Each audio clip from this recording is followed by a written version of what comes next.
1 साल बीत चुका था। ढोलकपुर वापस शांत था। गांव के लोग फिर से खुशी से जीने लगे थे।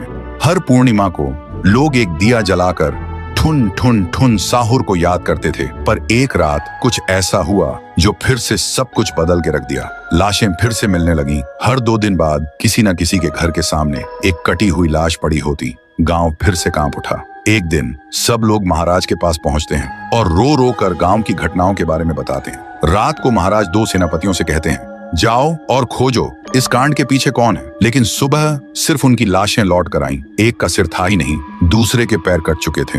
महाराज समझ गए कुछ तो लौट आया है, कुछ जो सिर्फ मौत का खेल खेल रहा है। और फिर कहते हैं, अब इस जंग का सामना मुझे ही करना होगा। उसी रात महाराज चुपके से गांव में आते हैं और एक पेड़ के पीछे खुद को छुपा लेते हैं। और ठीक रात के 2:30 बजे अचानक कहीं से धुआं छा जाता है और उस धुएं के अंदर से एक आवाज आती है,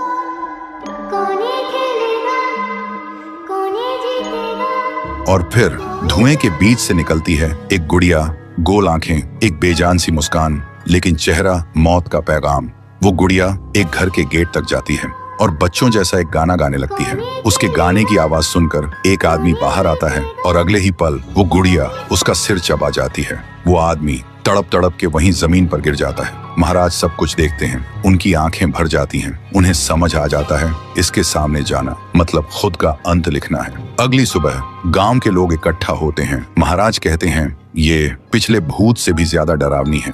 इसे सिर्फ वही हरा सकता है जो मौत को पहले ही हरा चुका है। और फिर एक पूर्णिमा की रात सब लोग दिया जलाकर पुकारते हैं, आप वापस आइए, आपके बिना ये गांव जिंदा तो है पर जीने जैसा नहीं। तभी एक आवाज गूंजती है, और उसी देह की आग से एक जलता हुआ पेड़ बनने लगता है और उसी पेड़ में से ठुन ठुन ठुन साहुर निकलता है। तभी फिर से वही धुआं छा जाता है और उसके साथ ही एक आवाज। सब लोग घुटनों के बल गिर जाते हैं और कांपती आवाज में बोलते हैं, हमें बचाइए, वो आ गई है। ठुन ठुन ठुन साहुर एक जोरदार जंप करता है और सीधा उस धुएं में घुस जाता है और शुरू होती है एक आखिरी जंग ठुन ठुन ठुन साहुर और गुड़िया की। जमीन कांपने लगती है, आसमान से बिजली गिरती है और जब धुआं हटता है तो दिखाई देता है गुड़िया बिखर चुकी थी। हाथ अलग, सिर अलग, पैर अलग। और तब से गांव में फिर से एक नई सुबह हुई।